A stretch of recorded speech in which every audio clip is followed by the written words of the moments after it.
আমার হাসব্যান্ড সারাদিন হাজারো ব্যস্ততার মধ্যে একটু ফ্রি থাকলে সে আমাকে নিয়ে বাহিরে ঘুরতে বের হয়, রেস্টুরেন্টে খেতে যায়।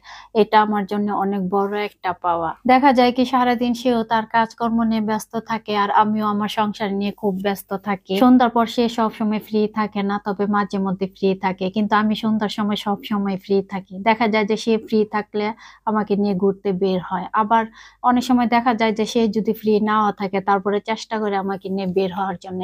এগুলা সত্যি আমার জন্য অনেক বড় একটা পাওয়া। বিয়ের পর থেকে এই পর্যন্ত দেখে আসছি আমি, সে তার নিজের জন্য কোনো কিছু কেনাকাটা করতে গেলে সবসময় আমাকে সাথে নিয়ে যাওয়ার চেষ্টা করে। একজন বউ হিসেবে এটাও কিন্তু আমার কাছে অনেক বড় একটা পাওয়া। আর এইসব কারণে আমি সংসারে হাজারো ব্যস্ততার মধ্যে কখনো ক্লান্ত হয়ে পড়ি না, কারণ আমি জানি যে হাজারো ব্যস্ততার মধ্যে আমার স্বামী আমাকে সময় দিবে, মানসিকভাবে সাপোর্ট দিবে, আমাকে নিয়ে ঘুরবে, যেগুলো আমার পরবর্তীতে কাজের জন্য শরীরে মনে সবকিছুতে অন্যরকম একটা শক্তি জুগিয়ে দেয়। আমার মনোবল অনেক বেশি বৃদ্ধি করে দেয় তার এই ব্যবহারগুলোতে। জীবন তো একটা, এই জীবন চলে গেলে তার আমরা কখনোই কেউই ফিরে পাবো না, তাই না? এই এক জীবনে যদি একটু একটু ছাড় দিয়ে জীবনটাকে ভালোবাসায় পরিপূর্ণতায় ভরে দেওয়া যায়, সামনে এভাবে এগিয়ে নেওয়া যায়, এর চাইতে ভালো আর কি হতে পারে, তাই না?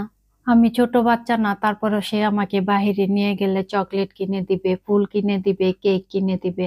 ছোট ছোট বাচ্চাদের খাবার সে আমাকে কিনে দিবে, যেটা আমার সত্যি অনেক বেশি ভালো লাগে।